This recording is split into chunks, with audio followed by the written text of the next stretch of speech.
Hi നമസ്കാരം. Market പൾസിൻ്റെ മറ്റൊരു pre market റിപ്പോർട്ടിലേക്ക് എല്ലാവർക്കും സ്വാഗതം. അപ്പോൾ ആദ്യം ഇവിടെ പറയാനുള്ളതെന്ന് പറഞ്ഞു കഴിഞ്ഞാൽ നമ്മുടെ ആം, നമ്മുടെ മാർക്കറ്റ് കഴിഞ്ഞ ഒരു 6-7 ദിവസങ്ങളായിട്ട് കണ്ടിന്യൂസ് ആയിട്ട് ചെറുതെങ്കിലും വീഴുന്നുകൊണ്ടേ ഇരിക്കുന്ന ഒരു സിറ്റുവേഷനാണ്. ഒരു പെർസെൻറ്റേജ് വെച്ചിട്ട് മാർക്കറ്റ് താഴേക്ക് വരുന്നുണ്ട്. അപ്പോൾ ഇത് ഇതിനെക്കുറിച്ച് കൃത്യമായിട്ടുള്ള ഒരു ഡേറ്റയും ഒരിടത്തും കാണുന്നില്ല. എന്ത് റീസൺ കൊണ്ടാണ് എന്നുള്ളത് ഡയറക്റ്റ്ലി ഒരു ന്യൂസുമായിട്ടോ ഒരു ഇവൻറ്റുമായിട്ടോ ബന്ധപ്പെട്ടിട്ടുള്ളതല്ല. അപ്പോൾ അതിൻ്റെ പിന്നിൽ നടക്കുന്ന ആക്ടിവിറ്റീസ്, മാർക്കറ്റുമായിട്ട് നടക്കുന്ന ആക്ടിവിറ്റീസുമായിട്ട് ബന്ധപ്പെട്ടിട്ടാണ് ഇത് താഴെ വരുന്നത്. അപ്പോൾ ആ ആക്ടിവിറ്റീസ് പുറത്ത് സാധാരണ വരാറില്ല. അത് കാരണം അതിൻ്റെ ക്ലിയർ ഡേറ്റ അവിടെ വരുന്നില്ല.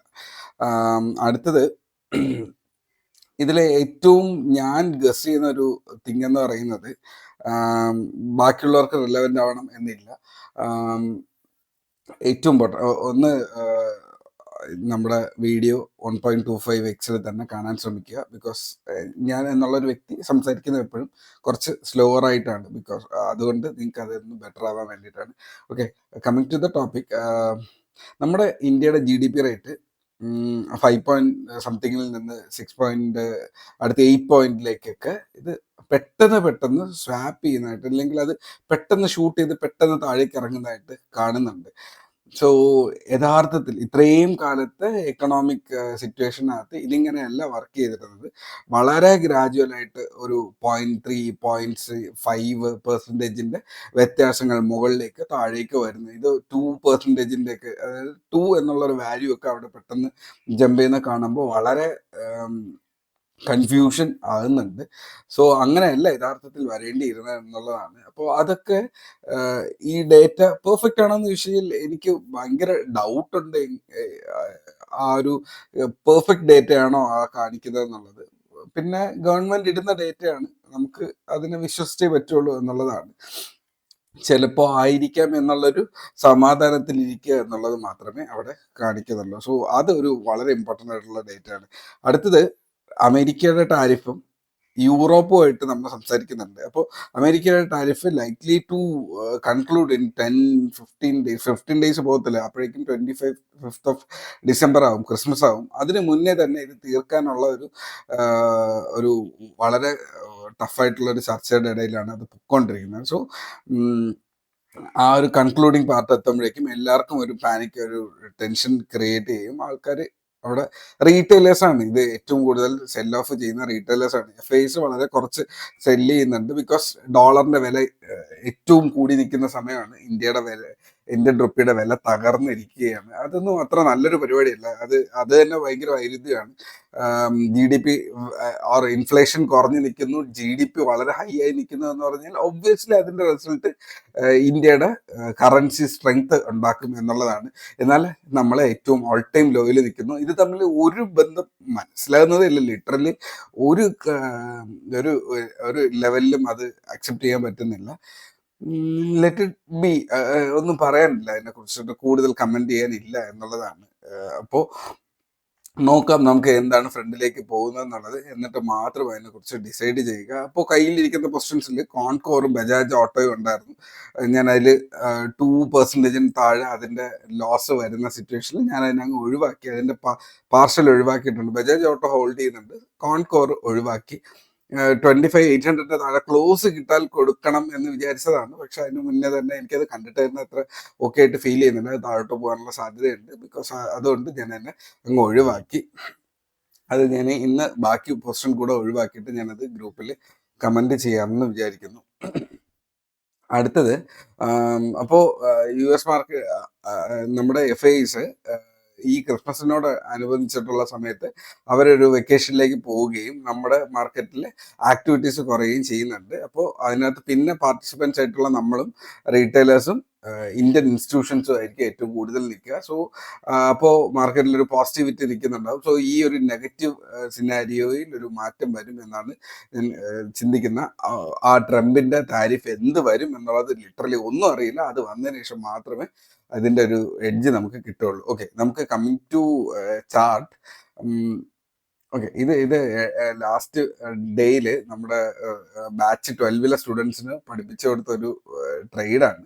മാർക്കറ്റ് ഈ ഒരു ഏരിയയിൽ ഷോർട്ട് ചെയ്യുന്നത് റിസ്കി ആണെന്നും ഈ ഒരു ഏരിയയിൽ എത്തുമ്പോഴേക്കും ഇത് ഗുഡ് ആകുമെന്നും ഇതിന്റെ താഴേക്ക് ബെസ്റ്റ് ആയിട്ടുള്ള ഒരു ട്രേഡ് കിട്ടും എന്നുള്ളതാണ്. അപ്പോൾ നിങ്ങൾക്ക് ഇവിടെ കണ്ടാൽ അറിയാം. ഇതിനെ ഞാനൊന്ന് ജസ്റ്റ് വലിച്ചു നീട്ടിയാൽ ഇതുവരെ ഇത് താഴോട്ട് വന്നു. ഇതിന് മേളിലേക്ക് നിൽക്കുമ്പോഴൊക്കെ ഇത് തിരിച്ച് കയറി പോകാനുള്ള സാധ്യത തന്നെയാണ് ഉണ്ടായിരുന്നത്. തിരിച്ച് എപ്പോഴാണോ ഈ ഒരു ഏരിയയിലേക്ക് വന്നത് ഇവിടെ ഒരു ഗ്യാപ്പ് ക്രിയേറ്റ് ചെയ്തു. അതോടെ ഒരു ഗുഡ് ആയിട്ടുള്ള ഒരു ട്രേഡ് ട്രിഗർ ചെയ്തു.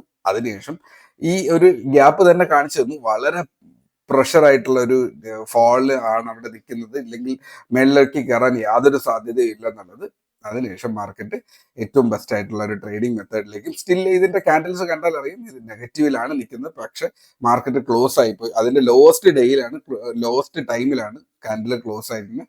സോ അത് ആ ട്രെൻഡ് തന്നെ കണ്ടിന്യൂ ചെയ്യുകയാണെങ്കിൽ നമ്മൾ അടുത്ത് അതിന്റെ ലോയിലേക്ക് പോകാനുള്ള സാധ്യതയുണ്ട് എന്നുള്ളത്. ഇങ്ങനെയാണ് അതിന്റെ പഠനം എന്ന് പറയുന്നത്. ഓക്കെ, അടുത്ത് നമുക്ക് നമ്മുടെ നിഫ്റ്റിയുടെ ചാർട്ടിലേക്ക് കയറി പോവാം. നിഫ്റ്റി ഈ ചാനലിന്റെ ലോവർ സൈഡിലാണ്. ഇതൊരു ചെറിയൊരു കർവാണ് നിൽക്കുന്നത്. സോ മാർക്കറ്റിന് ഒരു വീക്ക്നെസ്, ഇതൊക്കെ പണ്ടത്തെ ലൈൻസ് ആണ് കേട്ടോ, അതിനൊന്ന് എക്സ്റ്റെൻഡ് ചെയ്തു എന്നുള്ളതേ ഉള്ളൂ. അപ്പോൾ ഈ ഒരു ഏരിയയിലേക്ക് തിരിച്ച് വീണ്ടും വന്നിട്ടുണ്ട്. 720 800 റേഞ്ച് എന്ന് പറയുന്നത് വളരെ സപ്പോർട്ട് എടുക്കുന്ന ഒരു ഏരിയ ആണ്. നമുക്ക് നോക്കാം.